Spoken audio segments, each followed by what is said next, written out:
I was sensitive, and I really wanted to be alone.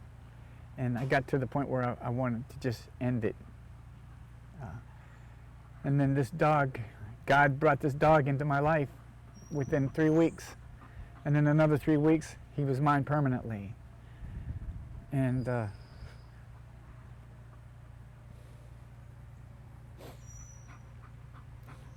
I still have my ups and downs, but he really keeps me grounded.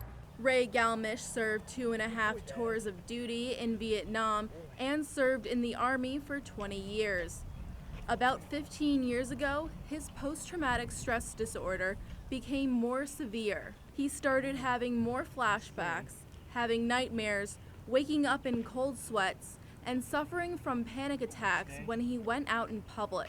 For Ray, having Dazzle, his service dog, around when he goes out is a necessity. There were times when I'd go to like the clothing section or something like that, and I'd start to kind of freak out a little bit, and he'd pull me over to a corner. He would literally pull me with the leash, and I'd try to get him to come back and stay, close like that. And what he does is he gets me to pet on him, starts loving on me, and he does it with this thing with the paws. Hush, hush. Good boy, good boy. Okay, and then what he does is he makes me get down and pet on him and love on him and let him lick me for a while, and after a few minutes I'm okay, and then we can just go ahead and go about our business. Good boy. The week we came home with Dazzle, we went out to dinner. I mean, that was unheard of. We went to the mall. He went grocery shopping with me, which isn't a thrill, but it's something he didn't do before. Whenever Dazzle goes out with Ray, Dazzle wears a vest identifying himself as a service dog. But that doesn't stop Ray from getting asked if Dazzle is a real service dog. Ray says he had an incident like this with a greeter at his local Walmart. He was making me very nervous, and it was almost to the point where I just didn't want to go in there anymore. The incident is a result of a growing number of dishonest dog owners who are buying vests so they can pass their pets off as service dogs and take them into stores, restaurants, and even on airplanes. Carol Borden is the executive director of Guardian Angel Medical Service Dogs. That is actually illegal.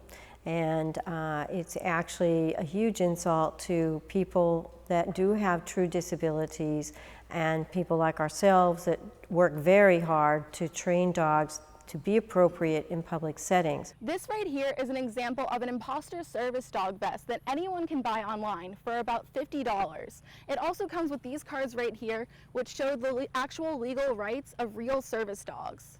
Borden says that the way to tell an imposter dog from a real service dog is that they are usually behaving badly and don't have any manners. The Americans with Disabilities Act says that those entering businesses with animals can be asked just 2 questions.